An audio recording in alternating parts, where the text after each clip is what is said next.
Sometimes you have to lead your leader. Today we're talking about a skill that every employee needs, but almost nobody is taught how to do. Managing up. How to advocate for yourself at work, how to communicate like a leader, and how to build a relationship with your manager that actually supports your growth. Hi friend, welcome back to Built to Grow.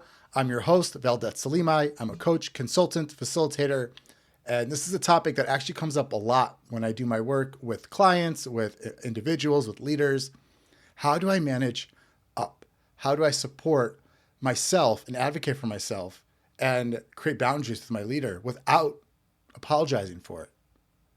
Let's get into that.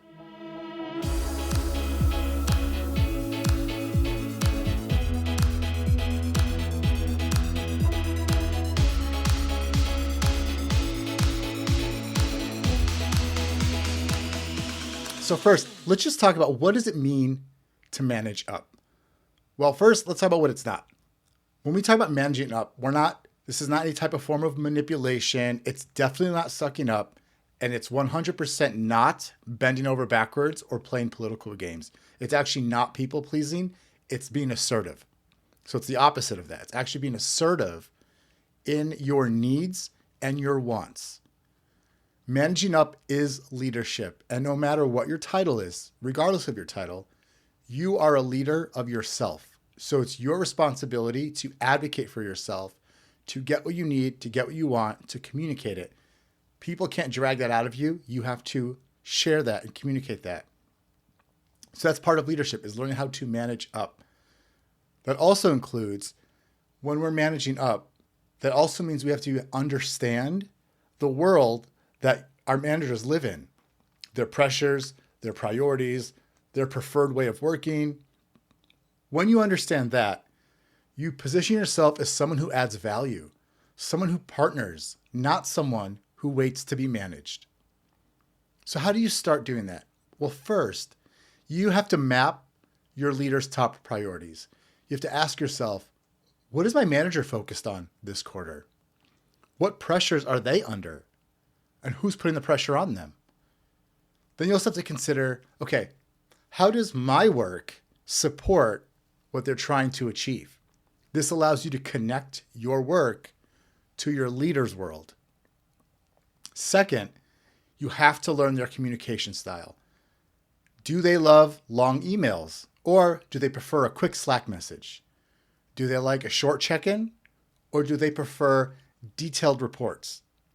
There are different types of communication styles, and often what happens is we try to apply the golden rule, where we try to treat others the way we want to be treated. So we then communicate with people the way that we want to be communicated with, only to find out that doesn't work because they're not you and you're not them. So instead, I always offer the platinum rule. Learn to treat people the way they want to be treated. Learn to communicate with people in the way that they need to be communicated with. When you can mirror their communication style, you start to give them some of their needs and wants, and you actually become easier to work with. And when you become easier to work with, that adds to your charisma. And charisma, which is just being likable, that builds trust. Now, there's also a bonus here because you then understand their constraints. You'll start to get an idea. Maybe they have a budget. Maybe they're under certain deadlines that you didn't know. Maybe they have certain stakeholders, and they all do. They all have stakeholders and shareholders that are somehow weighing in on this. And you get an idea of what stress they're under or what stress they're experiencing. Leadership is a very lonely place because leaders don't have the same relationship with their people, with employees, that employees do with each other. And so when you show that you get their world, you instantly become more influential, and you'll become somebody they lean on because they were vulnerable enough to let you in, and that's building trust. And when you have that trust established, that real trust, that allows you to communicate like a partner. So let's talk more about communication. Managing up requires one big mindset shift. You have to stop reporting like a subordinate, and you have to start communicating like you are a partner to your leader. What do I mean by that? Lead with solutions, not problems. Now, you're not always going to have a solution to everything. So you always be even open-minded to creating a solution. But when you can, lead with the solution, not the problem. So, don't say stuff like, oh, we're going to miss the deadline. Okay, that's a problem. Say, we're behind because of the vendor delay, but here are 3 ways we can get back on track. Based on my experience, my recommendation is option 2. You're communicating a solution. You're also exerting your credibility, and you are showing, again, the solution. So the leader knows, wow, you have found the problem, but you've also solved it. It's also important to give context, not just updates. A lot of times, employees will go into a one-on-one with their leader, and they'll say, oh, I'm halfway done with my pipeline. This project is 75% complete, or this project's half complete. That's an update. But if you give context, you can say, hey, that project is 75% complete. We're actually ahead on design. So that gives us a good buffer for testing where issues normally come up anyway. So now we can actually be proactive. So do you see what I did there? I still addressed the update, but I gave context. I showed ownership. I showed engagement. And so I'm helping lead my leader on this thing, on my work. As a leader of yourself, try to flag issues early. Like start thinking ahead about, okay, if we do this, what's the impact of that down the line?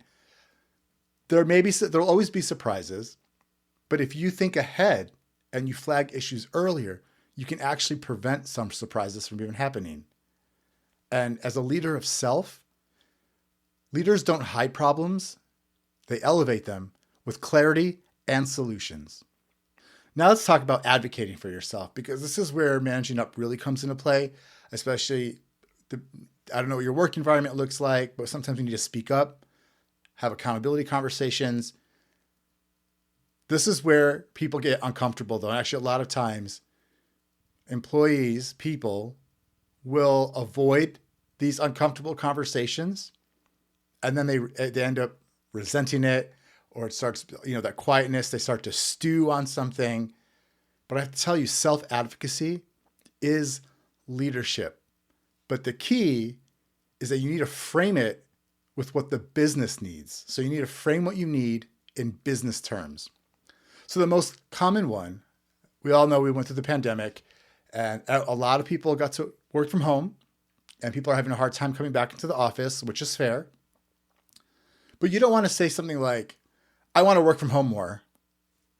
Okay, what, as a manager, as a leader who's running a business, how would that inspire me? Why would I want to let you work from home more? What, just because you want to? Sure, I get it.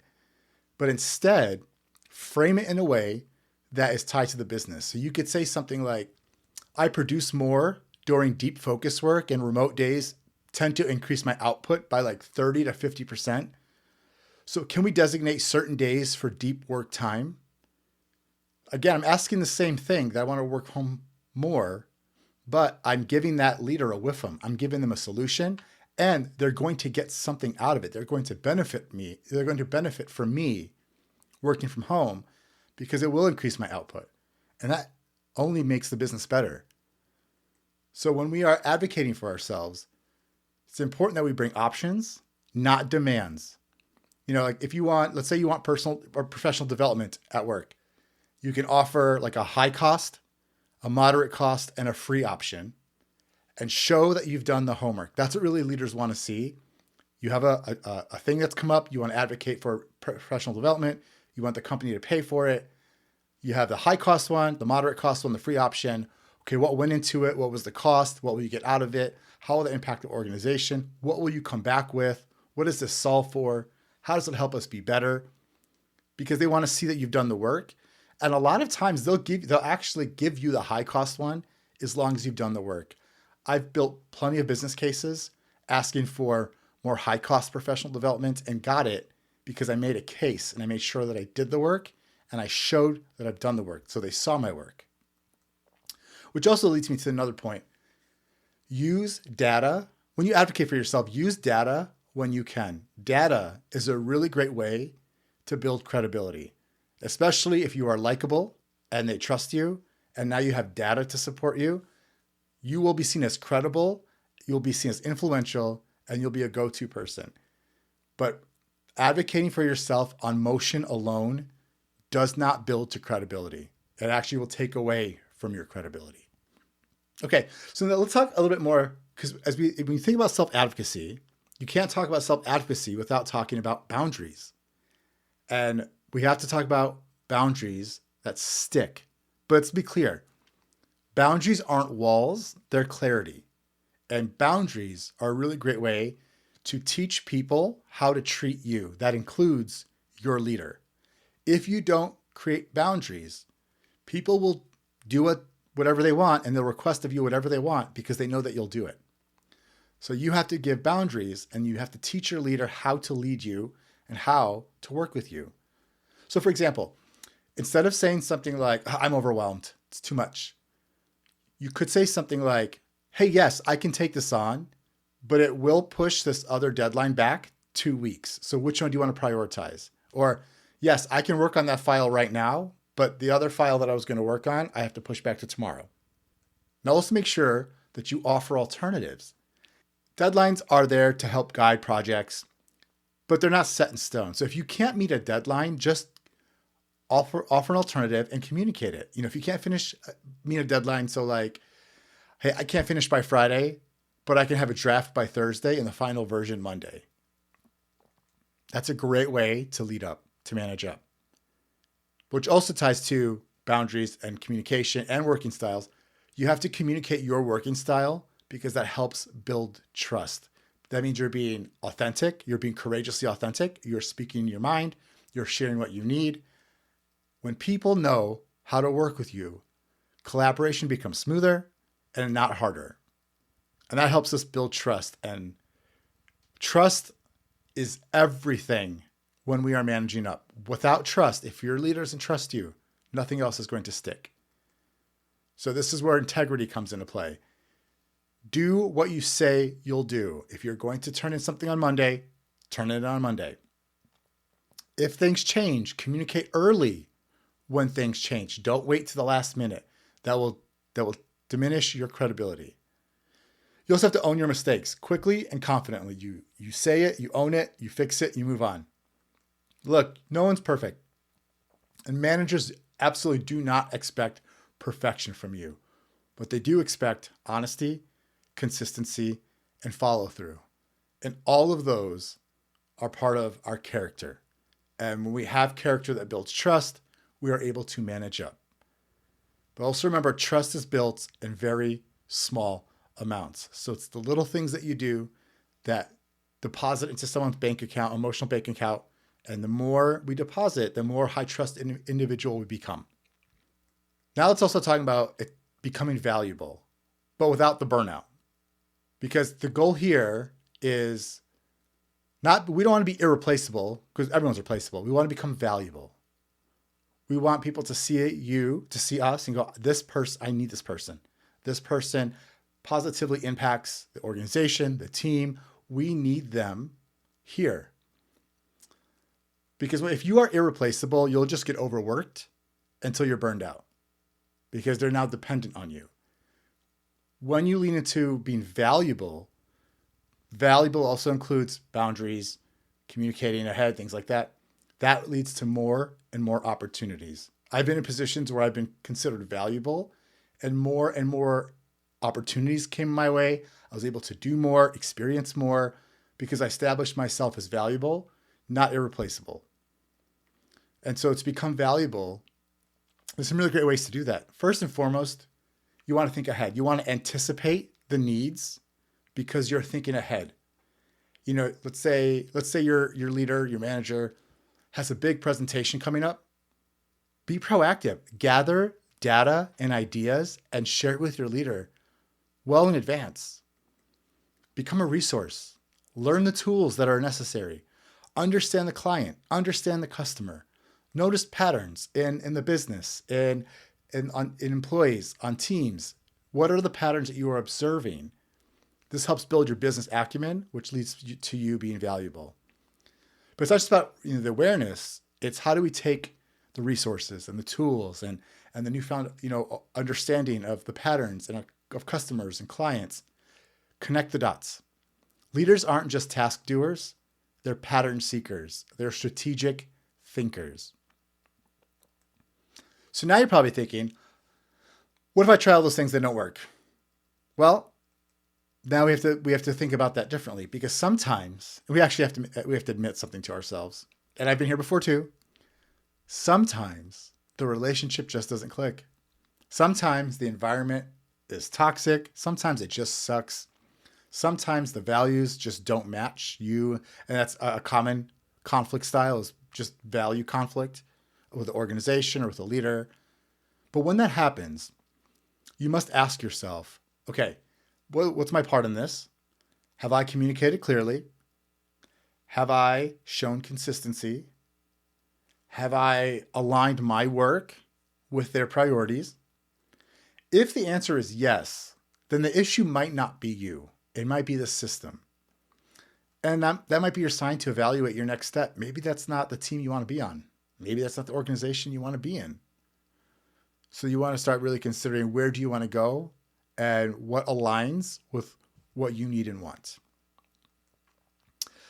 Managing up isn't a game. It's a leadership skill. It's a growth skill. It's a confidence skill. And when you learn to advocate for yourself, communicate with clarity, set boundaries, and build trust, you don't just grow your career, you grow your power. And something I also want to add, as founder of DevCore Consulting, a learning development firm, we can help you build the knowledge and skills to manage up and position yourself for professional growth and success. So thank you for listening to Built to Grow. Share this episode with someone who needs it, and check out devcoreconsulting.com for more leadership development, culture design, and online courses that create real impact. And you can always reach out to me, Valdet, at devcoreconsulting.com. I'll see you all in the next episode.